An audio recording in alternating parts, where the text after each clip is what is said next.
আসসালামু আলাইকুম, শুভ দুপুর। আজকে আমার বাসায় মেহমান আসবে, তো ঝটপট কী করবো, হুট করে ফোন আসছে যে মেহমান আসবে। তাও মেহমানটা আবার কে? আমার হাজব্যান্ডের বন্ধুর ওয়াইফ, ঠিক আছে। তো এখন কী করবো বুঝতে পারতেছি না। তাড়াতাড়ি করে ফ্রিজ থেকে একটি মুরগি ছিল, মুরগিটা তাড়াতাড়ি করে নিয়ে আমি কেটে ফেলে তাড়াতাড়ি করি আমি সরিষার তেল দিয়ে তরকারি রান্না করি বেশিরভাগ।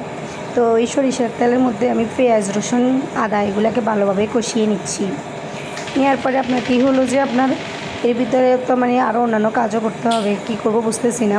পরে চিন্তা করলাম যে ঝটপট একটু তাড়াতাড়ি করি ফেলি। তো তাড়াতাড়ি রান্না জানেন তো কেমন হয়। তার ভিতরে আবার আমি এলাচি, দারচিনি, লং, তেজপাতা এগুলো দিয়ে দিছি। এরপর আমি ভালোভাবে নাড়াচাড়া করতেছি অনেকক্ষণ পর্যন্ত, যতক্ষণ বাদামি কালার না হবে ততক্ষণ পর্যন্ত এগুলো নাড়াচাড়া করব। তার ভিতরে আমি লবণ দিচ্ছি। এর ভিতরে আপনার পরিমাণটা কীরকম সেই অনুযায়ী আমি আমার মানে মুরগির মাংসের পরিমাণ অনুযায়ী লবণগুলো দিয়ে এলাম। তারপর হলুদ দিয়েছি। হলুদ দেওয়ার পরে তারপর আপনার কী যেন বলে আপনার এই লবণ, মরিচ আর হলুদ এগুলোই দিচ্ছি আমি, সব কিছু মিলে মরিচের গুঁড়ো দিতেছি। তার ভিতরে আপনার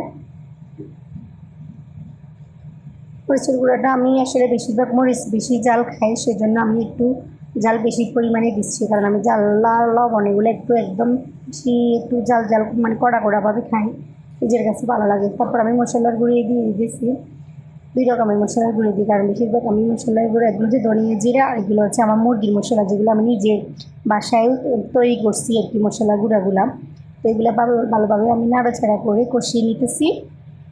নেওয়ার পরে আপনার অনেকক্ষণ কষিয়ে নিতেছি। নেওয়ার পরে আমি একটু পানি দিয়ে দিচ্ছি। পানি দেওয়ার পরে আপনার কি জন্য বলে যে লাগতেছি, কারণ নিচে দিয়ে কোনো একটু বেজে যাচ্ছে কি না, বা কোনোভাবে হচ্ছে কি না, পোড়া গন্ধ হয়ে গেলে তো পরে আবার সমস্যা হবে, সেই জন্য আমি তাড়াতাড়ি করে পানি দিয়ে নাড়াচাড়া করতেছি। তো নাড়াচাড়া করার পরে আপনার হচ্ছে কেমন যেন মানে একটা মনে হচ্ছে যে পেঁয়াজগুলো ভালোভাবে গলে নাই। আমি আসলে সিদ্ধ করতেছি, পেঁয়াজগুলো ভালোভাবে সিদ্ধ নেই, সেই জন্য আমি ভালোভাবে ঢাকনা দিয়ে গুঁড়ি দিলাম। দেখলাম একটু গুলি উঠছে, তাড়াহুড়ো রান্না তো সেজন্য ভালোভাবে গলা হয়নি। তো যাই হোক, এরপরে আমি ভালোভাবে এগুলোকে পানি দিয়ে জল দিয়ে কষিয়ে ভালোভাবে নাড়াচাড়া করে এরপরে আপনার মুরগির মাংস দিবে বুঝছি। তো মুরগির মাংস দিতেছি।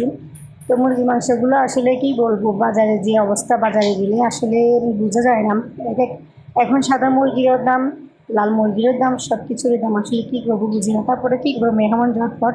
তো আমার তো অনেক আগে না মুরগি ছিল ফ্রিজে, তো এগুলো আমি নামিয়ে নিছি। নামানোর পর থেকে আমি এগুলোকে ভালোভাবে কষিয়ে নিতেছি। তো এরপর যাই হোক, মেহমান হলেও এখন কী করবো, যেটা আছে ঝটপট দুপুরের টাইম হয়, এখন আপনার এখানে একটা 1:24 বাজতেছে।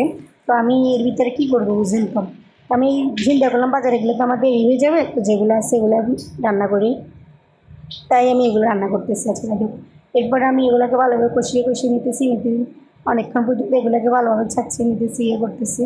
তো যাই হোক, আমার অনেক আজকে দুপুরের আয়োজন ছিল, তো আমি এগুলোকে রান্না করে আপনাদের কাছে তুলে ধরতেছি। তো আপনারাও ইনশাআল্লাহ আমার ভিডিওটা কেমন হয়েছে বা আপনাদের পছন্দ হয়েছে কি না, ভালো লাগছে কি না আমাকে জানাবেন, লাইক করবেন, কমেন্ট করবেন, অ্যান্ড আমাকে আমার এটা ভিডিওটা শেয়ার করে দেবেন যদি আপনাদের পছন্দ হয়, ঠিক আছে। তো এরপরে আমি এগুলোকে ভালোভাবে কষাকষি করে শেষে নিয়ে আসতেছে কতক্ষণ। এরপর আমি আলু কয়টা চিলি নিয়েছি, তো আপনার আলুগুলো দিব। তো এখন কি করবো, তো আলুগুলো দিয়ে দিতেছি তাড়াতাড়ি করে দেওয়ার জন্য, পানি একটু সামান্য করে দিতেছি। তারপরে ভিতরে আমি আপনার অনেকক্ষণ রাখছি চুলার উপরে ভালোভাবে কষার জন্য। কষানো হয়ে ওঠার পরে আমি আবার একটু নাড়াচাড়া করছি। নাড়াচাড়া করার পরে আপনার এই যে আমি এবার আপনার একটু আলু দিচ্ছি, দেখেন আলুগুলো দিয়ে দিচ্ছি, কারণ সাদা মরিচের সাথে তো আলুগুলো আসলে অ্যাডজাস্ট হয়, সেই জন্য আমি একসাথে দিয়ে দিতেছি। তো আপনার এইভাবে আমি রান্না করতে করতে একটা সময় রান্নাটা হয়ে আসছে, পরবর্তী আমি পরিবেশন করতেছি এরকম। ধন্যবাদ সবাইকে, আল্লাহ হাফেজ।